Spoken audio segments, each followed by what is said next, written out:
अरे भाई तुम कौन हो, तुम्हारा नाम क्या है? तो भोलेनाथ ने संत वेश में चुप रहे। फिर इंद्र ने दूसरी बार पूछा, भोलेनाथ चुप रहे। तीसरी बार पूछा, भोलेनाथ चुप रहे। अब इंद्र को अहम आ गया। इंद्र ने दूती मारते हुए मतलब पांव से इनको लंगड़ियां देके आगे चले गए। फिर एक बार सोचा, फिर पूछ लो। अरे मैं कस्तम भो खुद आया किम नाम वद तत्पता स्वस्थाने सस्थिता शंभु। अरे मौनी बाबा मैं तुझे पूछ रहा हूं कि शंभु भगवान भोलेनाथ अपने कैलाश में है कि कहीं जा रखे हैं? अब जब इतना कहा तो तब भी जवाब नहीं मिला।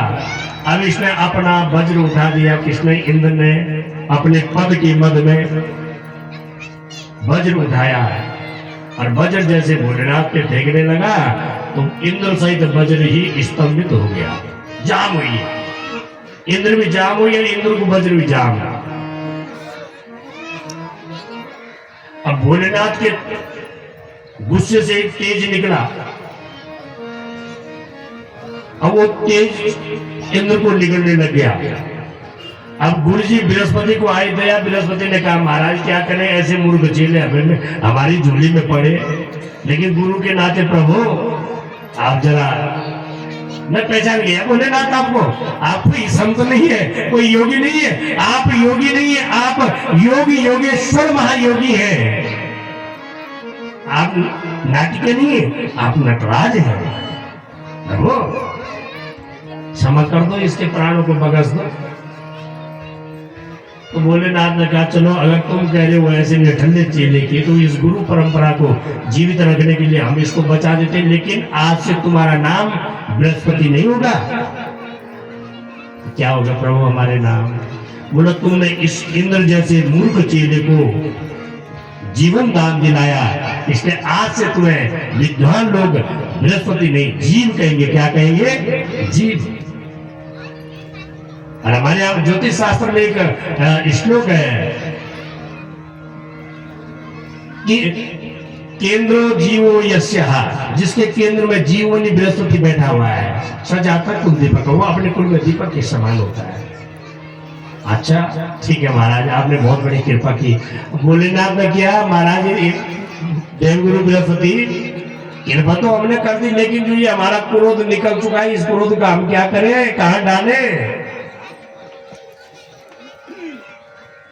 बृहस्पति ने कहा, महाराज जैसे आपको उचित लगता है, लेकिन हम दोनों को पीड़ा न पहुंचे, गुरु चेलों को, ऐसी जगह इसको डालो। और भगवान शिव जी ने उठाया और सीधा समुद्र में डाल दिया।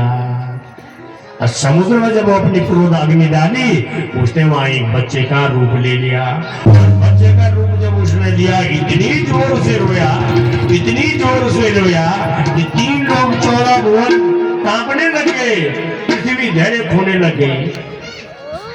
सब देवता ब्रह्मा जी के पास गए, कहा पितामह एक बार देखो तो सही, ऐसा कौन रोया, कहां रोया जिसने पूरे लोगों के दिल के दौरे डाल दिए? ऐसी खतरनाक आवाज में ये कौन रो रहा है? सब गए तो पितामह ब्रह्मा जी गए और समुद्र के तट पे, और समुद्र के तट पे देखा वो बिगड़ा बालक रो रहा है। और जैसे समुद्र ने ब्रह्मा जी के दर्शन किए, समुद्र मनुष्य रूप में आया और कहा, प्रभु ये मेरा बालक है। बोले, तुझे कहां से बालक पैदा हुआ? बोला, इसका ना तो मुझे पता है, इसका बालक है, कहां से आया, किसका है, कौन लाया, मुझे कोई पता नहीं है।